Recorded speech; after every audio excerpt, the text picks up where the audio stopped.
हरे कृष्णा। आज हमारी चर्चा का विषय है भय यानी फेयर। तो किस चीज़ का भय साधक को होना चाहिए या कृष्ण भक्त को भय नहीं होना चाहिए, इस पर हम चर्चा करने वाले हैं। और हम चर्चा करेंगे श्रीमद् भागवतम के 10वें स्कंद के दूसरे अध्याय के 8वें श्लोक पर। अध्याय का शीर्षक है देवताओं द्वारा गर्भस्थ कृष्ण की स्तुति। श्लोक इस प्रकार है। देवक्या जठरे गर्भम शेख्याम माम धामकम तन तस्य सन्निकृष्य रोहिण्या उदरे सन्निवेशया।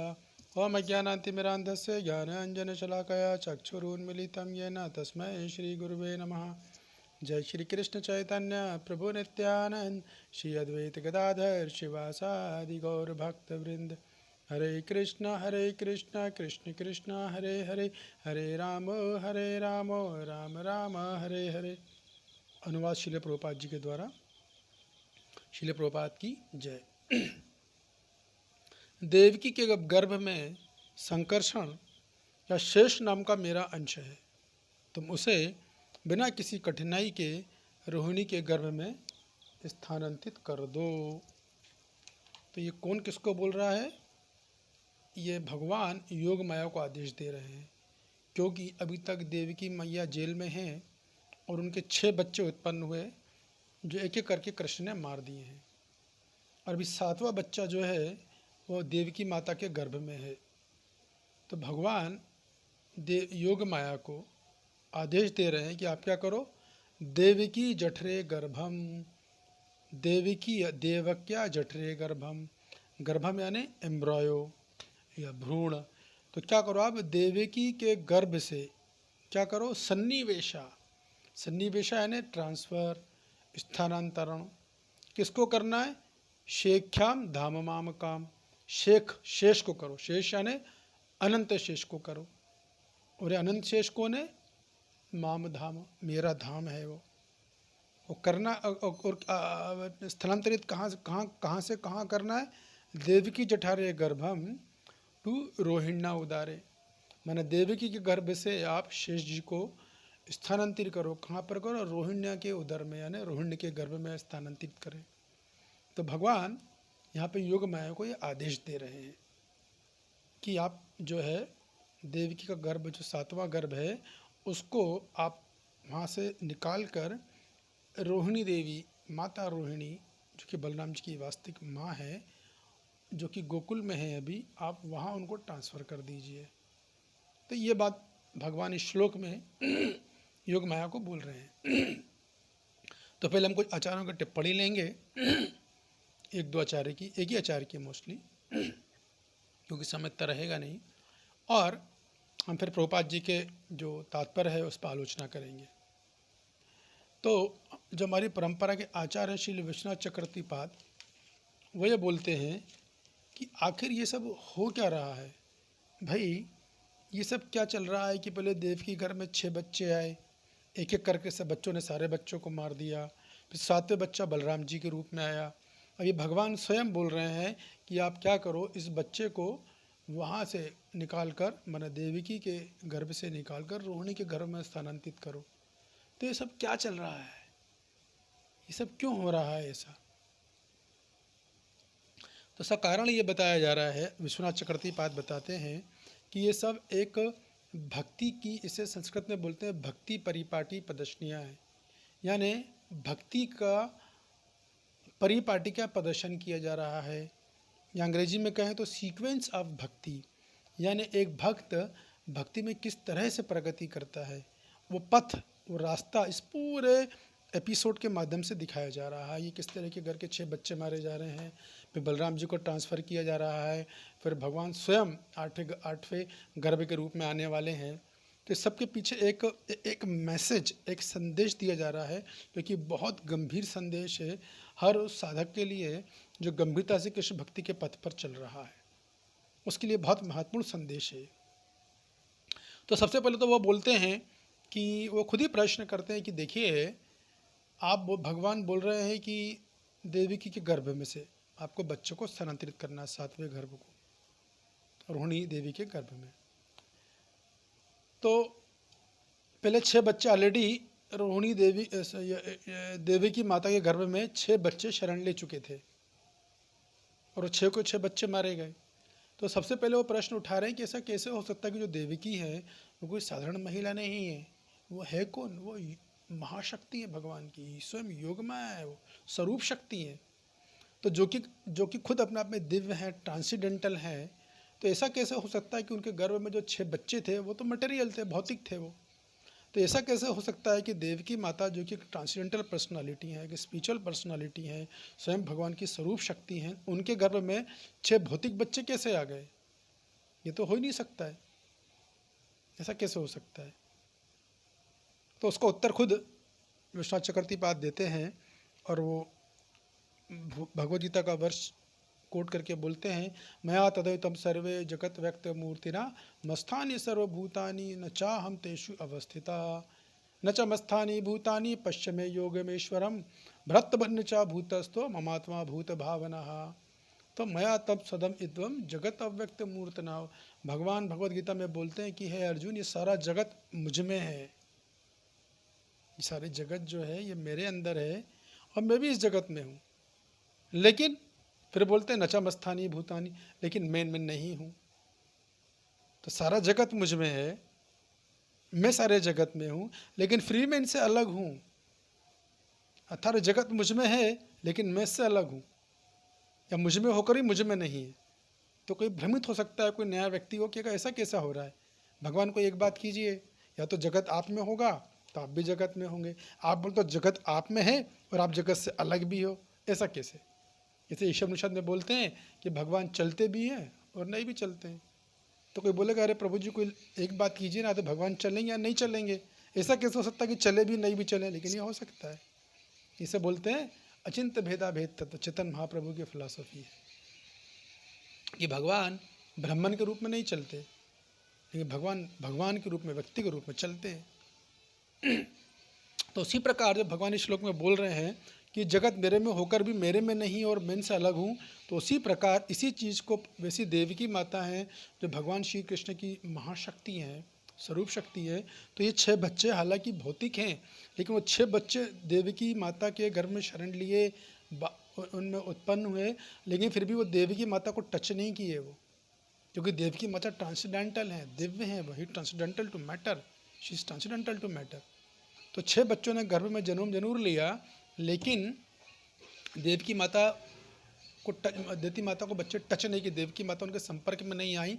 ठीक उसी प्रकार ये सारा भौतिक जगत भगवान के अंदर है, लेकिन ये भौतिक जगत भगवान को टच नहीं करता है, भगवान भौतिक जगत के संपर्क में नहीं आते हैं। हालांकि भौतिक जगत भगवान में ही है, लेकिन फिर भी भगवान भौतिक जगत के संपर्क में नहीं आते। उसी प्रकार 6 बच्चे जो कि भौतिक बच्चे हैं, अभी आगे हम चर्चा करेंगे बच्चे कौन थे, तो ये देवकी माता के संपर्क में नहीं आए, देवकी माता उनके संपर्क में नहीं आई। ये तो केवल एक साधक को मैसेज देने के लिए लीला करी जा रही है, एक संदेश देने के लिए लीला करी जा रही है। अभी संदेश का इसकी चर्चा भी हम करते हैं। तो ये तो क्लियर हुआ कि 6 बच्चों ने किस तरह से देवकी माता के गर्भ में जन्म लिया, कि वो बच्चे थे भौतिक थे, लेकिन देवकी माता उनको टच नहीं किए। इसके बाद फिर वो बताते हैं कि जो 6 बच्चे हैं, जो मैसेज दिया जा रहा है, जो तत्व है, वो ये है कि जो 6 बच्चे हैं इनको वो बोलते हैं षड विषय भोगा या षड विषय वर्गा। षड विषय का मतलब ये है कि हमारी जो इंद्रियां हैं, उन इंद्रियों के अपने विषय होते हैं। उन विषय को, जैसे कि आँख का विषय है रूप, नाक का विषय है गंध, जिह्वा का विषय है स्वाद, त्वचा का विषय है स्पर्श, और माइंड, मन का विषय है थॉट्स या डिज़ायर, इच्छा, विचार या इच्छा, ये मन का विषय। तुम्हारी जो 6 इंद्रियां उनके विषय हैं। तो ये 6 बच्चे मारे गए हैं, ये असल में षड विषय या षड विषय भोगा, षड विषय वर्गा के प्रतीक हैं ये। तो देवकी माता है, उनकी तुलना की गई है भक्ति देवी से, या भक्ति देवी का, देवकी माता का जो गर्भ है उसकी तुलना भक्ति देवी से की गई है। और ये 6 बच्चे जो मारे गए हैं इनकी तुलना 6 विषय भोगा से की गई, रूप गंध स्पर्श त्वचा मन, या मन की जो इंद्रिय है वो विचार, इस तरीके से। और जो कंस है इसकी तुलना की गई है भय से, फेयर से। तो देवकी देवी जब भगवान आते हैं तो देवकी देवी भयंकित होती हैं, डरती हैं। अभी प्रश्न ये उठता है कि देवकी माता को तो ऑलरेडी पता है कि 8वां बच्चा कृष्ण है, तो कंस से डरने की ज़रूरत क्या है? 8वें बच्चे तो भगवान स्वयं है। देवकी माता ये भी जानती कि वो ट्रांसेंडेंटल हैं, दिव्य हैं, तो फिर कंस से भय होने की ज़रूरत क्या? वो क्यों, नंद बाबा वसुदेव क्यों भयभीत हो रहे हैं? जब वो भगवान आते हैं तो बोलते हैं भगवान आप अपना छोटे से बच्चे के रूप में आइए ताकि मैं आपको कहीं छुपा लूँ, इतने बड़े में आपको कहाँ छुपाऊँगी मैं? ऐसा बोलती है माता देवकी। तो वो बोलती है मैं भयंकित हूँ। तो किस चीज़ का भय? तो देखिए इसका अर्थ ये है कि देवकी माता भयंकित नहीं है, या वसुदेव जी डर नहीं रहे हैं कंस से, कंस का कोई डर नहीं है ना, उनको अपनी जान का भय है, बिल्कुल भय नहीं है उनको। लेकिन वो डर रही हैं फियर ऑफ मटेरियल एग्जिस्टेंस, यानी भौतिक जगत का जो वातावरण है, भौतिक जगत का जो अस्तित्व है, भौतिक जगत का जो भौतिक में वातावरण, उससे वो डर रही हैं। जो भगवान का शुद्ध भक्त होता है वो मटेरियल एग्जिस्टेंस से बहुत भयभीत होता है, क्योंकि भौतिक जगत में माया कभी भी पकड़ सकती है, इसका उसको भय रहता है। तो वो डर और जो कंस है वो किसका प्रतीक है? कंस प्रतीक है फेयर, यानी भय का। कंस जो है वो फियर ऑफ मटेरियल एग्जिस्टेंस, वो भय का प्रतीक माना गया है। तो देवकी माता, अभी कंस ने क्या किया था? 6 बच्चों को मार दिया था, तो देवकी माता भयंकित थी। और 6 बच्चे कौन है? रूप, गंध, स्पर्श, स्वाद और इच्छा या विचार। तो यदि कोई साधक इस जब भौतिक जगत में आता है, सिर्फ संदेश ये, जब भगवान की भक्ति करते हैं, भगवान की साधना करते हैं, तो साधक कई बार पतन हो जाता है उसका। कभी इससे लस्ट काम वासना परेशान करती है, जिसके से कभी कभी कुछ गलत कार्य कर देता है, कभी उसे क्रोध आता है, कभी उसको अहंकार परेशान करता है। तो जितने भी ये इंद्रियों के ऑब्जेक्ट होते हैं, रूप, कोई भौतिक रूप को देखता है, कोई भौतिक गंध सुनता है, कोई भौतिक शब्द सुनता है, किसी भौतिक त्वचा को स्पर्श करता है, तो इससे वो जब वो कोई ऐसा काम करता है तो उसका वो फॉल डाउन जब होता है तो बड़ा भयंकित होता है, वो डरता है। अरे रे रे मैंने क्या कर दिया? यदि मैं इंद्रिय तृप्ति करूँगा, ऐसे इंद्रिय भोग में करूँगा तो मैं इस माया में फंस जाऊँगा, इस भौतिक जगत का अस्तित्व मेरे को खा जाएगा। ऐसा भक्त को भय रहता है। वो डरता है कि अगर मैंने कोई अपनी इंद्रियों को मैंने अलाउ किया कि अपनी इंद्रियों को विषयों की तरफ जाएं, भौतिक विषयों की तरफ जाते हैं, कभी कभी चले भी जाते हैं, वो कंट्रोल नहीं भी कर पाता, तो वो डरता है। डर किस बात का? कि मैं भगवान तक नहीं पहुंच पाऊंगा, मेरे भक्ति में बाधा है, मेरे भजन में बाधा है, भगवान कृष्ण मेरे को नहीं मिल पाएंगे, मैं भक्तों का संग मेरे से चला जाएगा, मेरे गुरु साधु से मेरा संबंध कमज़ोर पड़ जाएगा। तो उसको बड़ा भय रहता है एकदम। एक भक्त को, एक जो गंभीर साधक होता है, तो वो बहुत कंफर्टेबली फ्रीली अपनी इंद्रियों के विषयों को, इंद्रियों को अलाउ नहीं करता कि अपने इंद्रिय विषयों से जाकर मिलें और संगम करें आराम से, ऐसा नहीं करता है वो, क्योंकि उसको भयभीत रहता है, वो भयंकित रहता है कि यदि मैंने अपनी इंद्रियों को विषय दे दिए तो मैंने अपना घर छोड़ा, अपने दोस्तों को छोड़ा, अपने समाज को छोड़ा, अपनी सबसे विश्वासकारी, जिस पर व्यक्ति को सबसे अधिक विश्वास रहता है, वो क्या होता है? उसका बैंक बैलेंस, सब कुछ छोड़ा। सब छोड़ के मैं कृष्णा के लिए आया हूँ और मैं फिर दोबारा इंद्रिय तृप्ति में लग गया, इंद्रिय भोग में लग गया, काम वासना के जाल में फंस गया, तो मैं तो भगवान से दूर चले जाऊँगा, मेरा भगवान से स्मरण चला जाएगा, मेरा मन भगवान में लगेगा नहीं, भगवान से मेरी आसक्ति उत्पन्न नहीं हो पाएगी। ये जो मेरी इंद्रिय तृप्ति है, जो इंद्रिय भोग में कर रहा हूँ, ये मेरे और मेरे भगवान के बीच में, भगवान के स्मरण में, भगवान के भक्तों के संग में, भगवान की हरि कथा सुनने में बहुत बड़ी बाधा है ये। तो डरता है, भयभीत होता है, भयभीत होता है वो। एक्चुअली एक भक्त को हमेशा भयभीत रहना चाहिए। जब भी वो ऐसे इंद्रिय भोग करता है, कोई गलत काम कर भी लेता है, उसको भयभीत रहना चाहिए। प्रभुपाद जी बोलते थे कि मुझे केवल एक ही बात का भय। क्यों प्रभुपाद, आप तो शुद्ध भक्त हैं, आपको किस बात का भय? प्रभुपाद जी बोलते थे मुझे इस बात का भय कि मेरे जो शिष्य हैं वो माया से भयभीत नहीं रहते हैं, माया से डरते नहीं हैं। तो भक्त को हमेशा भयभीत रहना चाहिए। जैसे ही वो देखता है कि जहीं कर भी उसको इंद्रियों का विषय दिखे, कोई अच्छा रूप दिखा, कोई भौतिक सुगंध दिखी, कोई भौतिक कानों में कोई शब्द सुनाई देता है, कोई फिल्मी गाना है या कोई भौतिक चुटकुला है, या अभी कभी कभी व्हाट्सएप पे भी कुछ से भौतिक मैसेजेस आते, तो भयभीत होना चाहिए। एकदम दिमाग में ट्याऊँ ट्याऊँ ट्याऊँ ट्याऊँ ट्याऊँ ट्याऊँ सायरन बज जाना चाहिए। कुछ ना कुछ खतरा है, सम डेंजर इज देयर, कुछ ना कुछ खतरा है।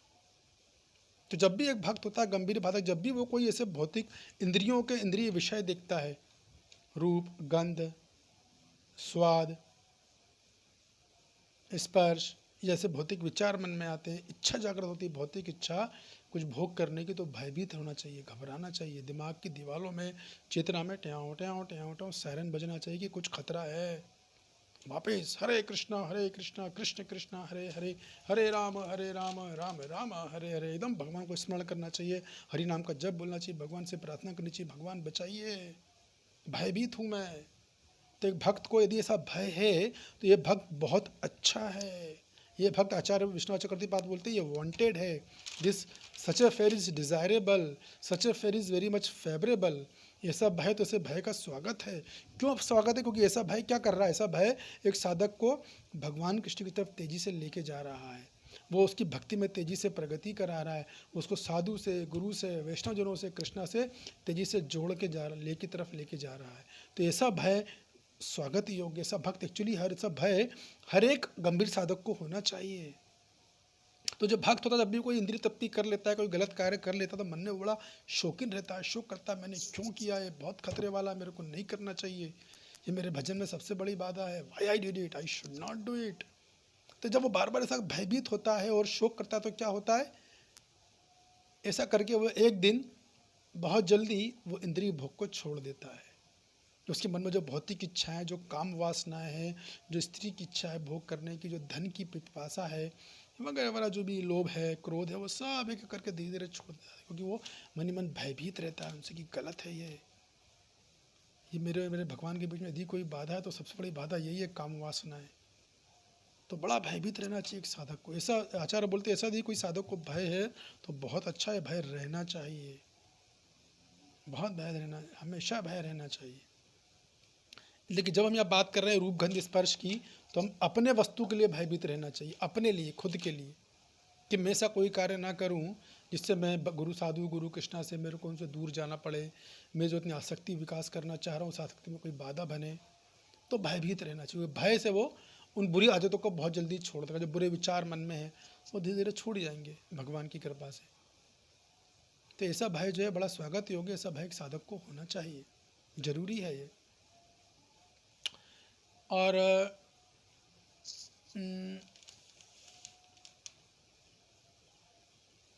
तो ये इसी बात का प्रदर्शन करने के लिए ये पूरी एपिसोड दिखाया कि इस तरह 6 बच्चे हमारे, जो 6 बच्चे जो हैं, ये जैसे मैंने बताया कि षड विषय भोगा, षड वर्ग रूप गंध स्पर्श से तुलना की विश्वास चक्रवर्ती पाद ने, और अपने तात्पर्य प्रभुपाद जी ने इन जो 6 बच्चे, इनकी तुलना किससे की? षड विकार से। षड विकार कौन से? काम, क्रोध, लोभ, मोह, मय, मत्सर, जो 6 विकार है, 6 अनर्थ हैं, वो 6 बच्चों को तले अनर्थों से करते हैं। तो वही चीज़ है कि देखिए, अनर्थों को मारा किसने है? कंस ने। बच्चों को किसने मारा? कंस ने। बच्चों की तुलना किससे? 6 विकारों से या 6 विषय भोगा से। मारा किसने है? कंस ने। तो कंस किसका प्रतीक है? भय का। तो हर वो साधक जो इन चीज़ों से डरेगा, काम से, क्रोध से, लोभ से, मद से, यानी अहंकार से, ईर्ष्या से, 6 चीज़ों से डरता है, तो क्या होता है? जिस प्रकार कंस ने बच्चों को मारा, उसी प्रकार ये अनर्थ भी एक दिन, इसका फेयर, भगवान से दूर जाने का जो भय है, भगवान के भक्तों से दूर जाने का भय है, वो 6 अनर्थों को भी मार देगा। तो हम जब चर्चा करते हैं कि हमें रूप गंध स्पर्श, जो हम षड विषय की चर्चा कर रहे हैं, काम क्रोध लोभ मोह षड विकार की चर्चा कर रहे हैं, तो हम अपने लिए कर रहे हैं कि हमको भयभीत होना है, हमको नहीं करना है, हमको जहाँ तक हो सके बचा के रखना है। हालांकि फिर भी कभी कभी जाएंगे करने के लिए, क्योंकि एक टाइम मेमोरियल से हम यही काम करते आ रहे हैं, भोग करने की हमारी आदत है। लेकिन बाद में लेमेंट करना बहुत अच्छा है, बाद में भयभीत होना बहुत अच्छा है, चिंता करना बहुत अच्छा है। उद्धव गीता में तो भगवान बोलते हैं कि जो विषय, यदि कोई साधक है जो बहुत कमज़ोर है, जो मजबूर है भोग करने की, तो भोग करता रहे, लेकिन साथ में उस कार्य की निंदा करे, शोक करे और भर्सना करे, कितना गंदा कार्य मैंने किया, मेरे को नहीं करना चाहिए था, और दुखी हो बहुत, तो भगवान बोलते हैं मैं उसके हृदय में बैठ के उसके सारे काम क्रोध लोभ मोह मद मत्सर सारे अनर्थ दूर कर देता हूँ। ये भगवान बोलते हैं। तो यदि कभी गलती से कुछ गलती हो भी जाती है भक्ति के पथ में, तो आत्मग्लानि होनी चाहिए, शोक करना चाहिए, दुख मन अपने आप को कोसना चाहिए, क्यों किया मैंने, और भयभीत होना चाहिए कि मेरे भजन में बहुत बड़ी बाधा है ये अगर रहा तो मैं कृष्ण के प्रति प्रेम उत्पन्न नहीं कर पाऊंगा, मैं साधु गुरु के कृष्ण के प्रति मैं समर्पित नहीं हो पाऊंगा, मेरे समर्पण में बहुत बड़ी बाधा है ये। मेरे से साधु गुरु संघ का बड़ी मुश्किल से संग मिला, वो भी चला जाएगा। बड़ी मुश्किल से साधु गुरु कृष्ण मिलते। ब्रह्मांड भ्रमिते कोनो भगवान है जीव, वो भगवान जीव में बना हूँ, भगवान ने मुझे चुना है, गुरु ने मुझे भक्ति लता बीज दिया है, और इस तरह का यदि मैं भोग कर रहा हूँ तो मेरा भक्ति लता बीज तो यही नष्ट हो जाएगा, साधु गुरु कृष्णा से मैं दूर चला जाऊँगा, फिर पता नहीं कब मेरे को किस जन्म में चांस मिले ना मिले। तो ऐसा भय बहुत ही अच्छा, क्योंकि ये भय भय में प्रगति कराता है। देखिए लीला में जो भय है, जो कंस, जो वहाँ पर लीला में जो कंस जो कर रहा है, वो जो भय वो नॉन फेवरेबल है, वो फेवरेबल नहीं है। लेकिन फिलॉसफी में, तत्व में विश्वनाथ चक्रवर्ती पाद बोल रहे हैं ये बहुत फेवरेबल है। ऐसा भय जो है एक साधक को होना चाहिए, क्योंकि हमें भक्ति में बहुत जूम करके तेजी से हमारी प्रगति कराता है।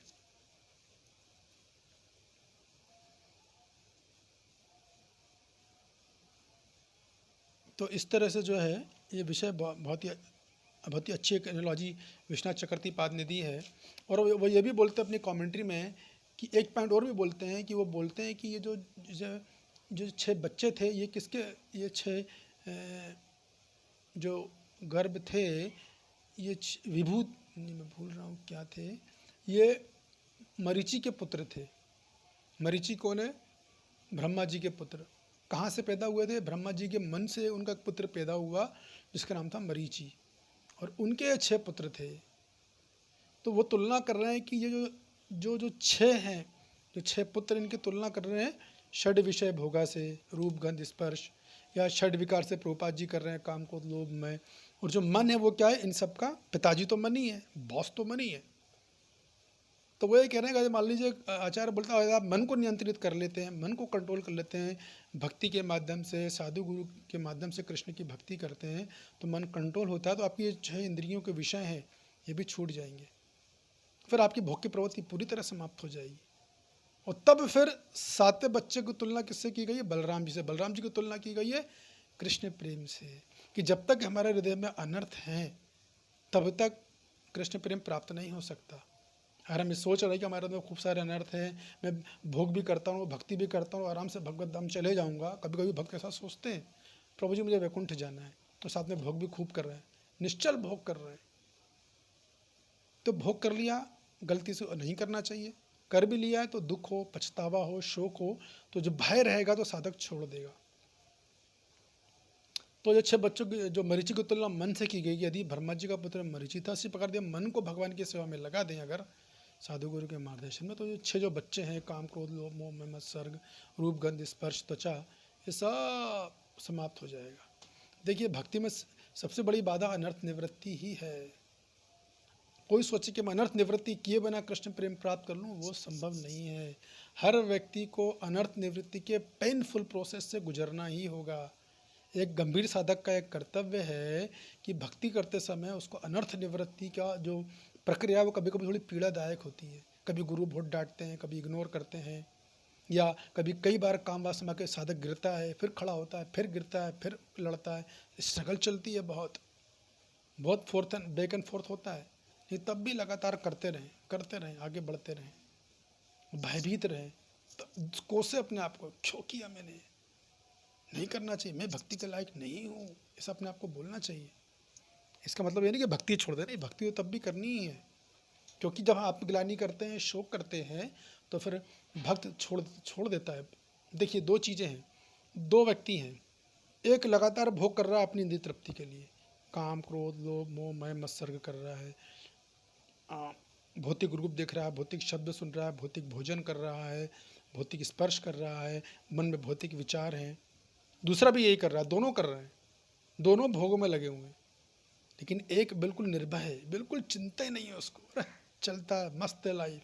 प्रभुपाद जी ने बोला डांसिंग फिस्टिंग चेंटिंग एंजॉय करो, एक वो है।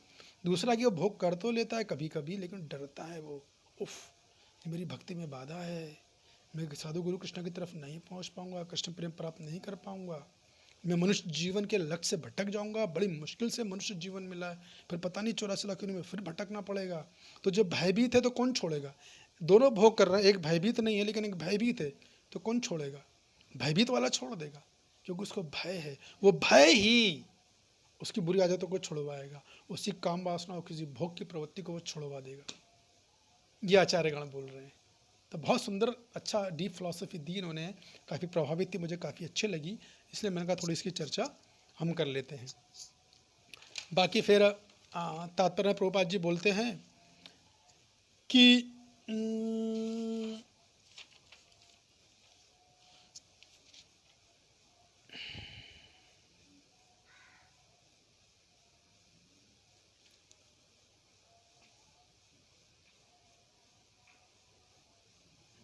प्रभुपाद जी ये बोलते हैं तात्पर्य कि भगवान को जो है, जब भगवान बोलते हैं मया मया तथा मिदम सर्व जगत अमुक्तना मस्थानि सर्वभूतानि न चाहम तेव अवस्थित न चाहम तेषा अवस्थितः, कि वे सृष्टि सृष्टि मुझ में भी है लेकिन मैं इससे अलग हूँ, तो समझ में नहीं आता। तो कब समझ में आएगा? भक्त बनेंगे। भक्त्या माम अभिजानाति, केवल भक्ति के माध्यम से भगवान को समझा जा सकता है पूरी तरीके से,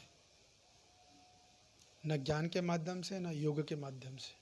भक्ति से आदमी समझ सकता है। भक्त्या माम अभिजानाति गीता में भगवान बोलते हैं। तो यदि भगवान को समझना है, भगवान की लीलाओं को समझना है, तो केवल हम भगवान के भक्त बनकर ही समझ सकते, अन्यथा नहीं समझ सकते हैं। भगवान, कभी कभी लोग बोलते, शास्त्र बोलते हैं भगवान निर्गुण भी हैं और सगुण भी हैं। अब ऐसा कैसा? या तो निगुण होंगे या सगुण होंगे, कैसे समझे? भक्त्या माम अभिजानाति, भगवान के भक्त बनिए, आपको समझ में जाएगा कि भगवान निर्गुण भी हैं, सगुण भी हैं, भगवान निराकार भी हैं, साकार भी हैं, भगवान चलते भी और नहीं भी चलते हैं। ये सारी चीज़ें भगवान के भक्त बन के समझ में आती हैं। अब ये भगवान की माखन चोर लीला है। तो कभी कभी लोग हमको पूछते हैं, एक बात बताइए, आप लोग बोलते हो भगवान जो है सारी दुनिया के स्वामी। में बोलता हूँ हाँ, जब भगवान सारी दुनिया के स्वामी है तो मक्खन क्यों चुरा रहे हैं? मक्खन भी तो उन्हीं का ही है ना भाई। दुनिया कोई मालिक अपनी वस्तु की चोरी करता है क्या? प्रश्न बड़ा वैलिड है। कभी सुना तब घर का मालिक अपने घर में तिजोरी से पैसा चुरा ले? नहीं। और आप इसको आप बोलते हैं कि भगवान सारी वस्तु के स्वामी है, भगवान का मक्खन भी, तो भगवान खुद चोरी क्यों कर रहे हैं? अब इसे कैसे समझा जाए? भाई मक्खन तो भगवान का ही, उनकी कृपा से आ रहा है, गाय भी उनकी है, मथने वाले भी भगवान के ये भक्त हैं, और रखा भी भगवान के लिए आ रहा है खाने के लिए, यशोदा माई रख रही, फिर भी भगवान चोरी कर रहे हैं। अरे यशोदा को पता नहीं कि आपके लिए बनाया जा रहा है, फिर भगवान के चोरी कर रहे हैं। इसको समझने के लिए भक्त बनना जरूरी है। तब समझ आया कि भगवान इन लीलाओं के माध्यम से अपने भक्तों को दिव्य आनंद देना चाहते हैं। वो चाहते कि मेरे भक्त कभी फ्री नहीं रहे, उनके पास मेरे विषय में बात करने को सब्जेक्ट मैटर बहुत होना चाहिए। इतनी लीला करो कि उनके पास हमेशा बात करने को रहे। ये भगवान के भक्त भगवान के अलावा दूसरे कोई वार्तालाप करते भी नहीं है। जिससे मिलेंगे भगवत कथा ही करेंगे, हरी कथा ही करेंगे, हरी चर्चा करते हैं। तो भगवान हालांकि सारी जगत के स्वामी फ्री मक्खन चुरा रहे हैं, समझने के लिए भक्त बनना आवश्यक है। कभी को लोग बोलते हैं शिव जी को आप बोलते हो भगवान कृष्ण सबसे बड़े हैं। भगवान राम और कृष्ण एक ही हैं, तो फिर क्यों भगवान राम ने शिव जी की पूजा करी? अगर भगवान आप बोलते राम जी बड़े हैं, तो फिर राम जी को शिव जी की पूजा नहीं करनी चाहिए। इसका मतलब शिव जी राम जी से बड़े, ऐसा कहने के लोग हमको आर्गूमेंट करते हैं। तो हमने उनको समझाया कि भगवान जरूर राम शिव जी की पूजा कर रहे हैं, लेकिन वो इसलिए नहीं कर रहे कि शिव जी भगवान है। भगवान तो जानते हैं मैं हूँ भगवान हूँ, शिव जी खुद जानते हैं कि मैं भगवान हूँ। शिव जी खुद बोलते हैं शिव यस्य ईश्वरा सा रामेश्वरा। जिनके भगवान बोलते हैं शिव यस्य ईश्वरा सा रामेश्वरा, जिनके शिव ईश्वर है वो रामेश्वर है।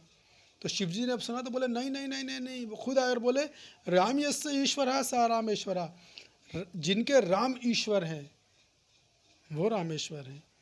और खुद आराधना, शिव जी बोलते हैं आराधना सर्वेशाम विष्णु आराधना परम। तो दुनिया में जितनी भी आराधनाएं हैं, शिव जी पार्वती को बोलते हैं विष्णु आराधना परम, सबसे बड़ी विष्णु आराधना है। तो भगवान राम ने जब शिव जी की पूजा करी तो इसलिए नहीं करी थी कि शिव जी भगवान है, बल्कि वो जानते थे शिव जी मेरे महान महान भक्त हैं, और वो दुनिया को शिव जी की महिमा का गुणगान कराना चाहते थे कि दुनिया जाने शिव जी कितने महान है, कि मैं भगवान होकर भी शिव जी की पूजा अर्चना करता हूँ। तो इसके लिए उन्होंने ब्रिज पे जाने के पहले शिव जी की पूजा अर्चना करी थी, ताकि वो शिव जी का गुणगान करना चाहते थे। और शिव जी इस चीज़ को समझते थे। शिव जी ने पहले विरोध किया, मगर अब क्या बोले, भगवान बोल रहे हैं, सेवा लेनी पड़ेगी। तो इस तरह से भगवान की अनेक लीलाएं होती जिनको हम केवल भगवान की रासलीला, सबसे कॉन्ट्रडिक्शन टॉपिक है रासलीला। आपके कृष्ण ने रासलीला करी, हम भी रासलीला करेंगे, ऐसा लोग बोलते हैं। मेरे को बोला था एक बार, मैं राजस्थान गया था बुक डिस्ट्रीब्यूशन में, तो आइए आइए स्वामी जी आइए, आपके भगवान कृष्ण तो बड़े रसिया हैं, रासलीला करते हैं, हम भी करेंगे। बोला हाँ करिए अगर आप कर सकते हैं तो, लेकिन आप एक ही चीज़ को देख रहे हैं, रासलीला की नकल क्यों कर रहे हैं? ऐसी बहुत सारी चीज़ें करने के लिए वो भी कीजिए। भगवान ने गोवर्धन पर्वत उठाया, अभी हम उसी के तलहटी में बैठ के हरी चर्चा कर रहे हैं। उन्होंने 7 दिन और 7 रात उठाया था और उनको ताकत नहीं लगानी पड़ी उनको। जैसे हाथी मशरूम उठाता है, हाथी एक फूल उठाता है, वैसे उठाया इसने। तो आप तो वो नहीं उठा पाओगे गोवर्धन पर्वत, लेकिन आप जिस कुर्सी पे बैठे हैं उसी को एक छिंगली में उठा दीजिए। अगर आप उठा लें, कर लो आप भी रासलीला। जब हमने ये बोला था, आसपास जितने लोग खड़े थे ताली बजा दिए थे, बोले वाह क्या बात बोली है प्रभु जी ने। तो इस तरीके से जो है भगवान की लीला को समझने के लिए हमें भगवान का भक्त बनना पड़ता है, तब हम जाके इन चीज़ों को समझ पाते हैं। इस बात को त्रिपाल जी तात्पर्य में अपने बोल रहे हैं। बाकी 6 बच्चों की तुलना उन्होंने काम, क्रोध, लोभ, मोह, मद, मत्सर से करी थी, इसकी चर्चा हमने कर ली है। एक्चुअली तात्पर्य जो है इस श्लोक में, ये पूरा का पूरा तात्पर्य प्रभुपाद जी ने विश्वनाथ चक्रवर्ती पाद की टीका से लिखा है। पूरा तात्पर्य लिखने का शुरू में वो विश्वनाथ चक्रवर्ती पाद का नाम उल्लेखित करते हैं और तात्पर्य का अंत में भी विश्वनाथ चक्रवर्ती पाद का नाम उल्लेखित करते हैं वो। तो इस तरह से हमने चर्चा करी किस तरीके से जो यदि व्यक्ति जो है भयभीत रहे, इंद्रिय भोग यदि एक भक्त साधक कर रहा, लेकिन कभी कभी उसका पतन हो भी जाए, कुछ गलत कर भी दे, तो उसको भयभीत रहना चाहिए। आलास में क्या कर गया है, उसे दुख होना चाहिए, शोक होना चाहिए, पछताना चाहिए, डरना चाहिए उसको इन चीज़ों से कि नहीं नहीं ये भयानक है, मेरी सारी मेहनत, मेरी सारी भक्ति जहाँ तक मैं हूँ सब खत्म कर दी एक सेकंड में। भक्तों का संग मुझे फिर नहीं मिलेगा, मुझे साधु गुरु का संग नहीं मिलेगा, मुझे कृष्ण का संग नहीं मिल पाएगा। ऐसा जब भय रहता है तो वो भय बहुत ही लाभदायक है, क्योंकि वो जो है भक्ति में प्रगति कराता है ऐसा भय। उस भय से साधक एक दिन अपनी बुरी आदतें, अपना काम, क्रोध, लोभ, मोह, मद, मत्सर्ग, इंद्रियों को इंद्रियों के विषय में भेजना, वो सब कंट्रोल कर लेता है, क्योंकि डर होता है। डर से व्यक्ति छोड़ देता है, ऐसा आचार्य ने बोला है। तो ये बड़ी अच्छी चीज़ लगी हमको, तो हमने सोचा आप लोगों के साथ शेयर की जाए, काफ़ी बढ़िया चीज़ थी। तो कभी भक्ति यदि हम करें करते रहें, कभी कुछ गड़बड़ भी हो जाए तो लापरवाह ना हो, उसको लाइटली ना लें, शोक करें, संताप करें, वो जो कार्य किया उसकी निंदा करें, क्यों किया मैंने, मेरे को नहीं करना था, और भयंकित हों, फिर डेवलप करें। तब फिर आप देखेंगे कि भगवान की कृपा से बहुत जल्दी ही चमत्कार ये हुआ कि हमारी जितनी अनर्थ हैं, विशेष रूप से काम वासना जो संसार में बांधने वाली है, बहुत जल्दी की चली जाएंगी, बहुत जल्दी। इस पर हमने चर्चा करी थी।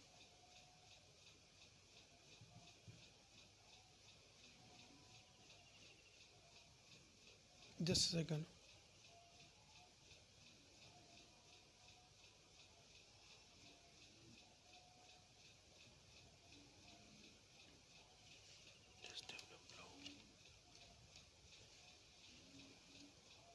It has developed love for the food on heights.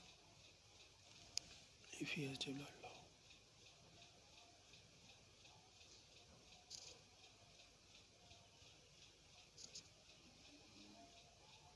सनातन पाद भी अपने गोस्वामी अपनी टिप्पणी में बोलते हैं कि जो शिफ्टिंग जो की जा रही है, जो बलदेव जी को देव की माता इसके गर्भ से निकाल कर रोहिणी माता में डाला जा रहा, तो उनका यह कहना है ये सब इसलिए किया जा रहा है कि ये लीला में मिठास लाने के लिए किया जा रहा है, sweetness, to increase the sweetness of the past time, ये सब किया जा रहा है।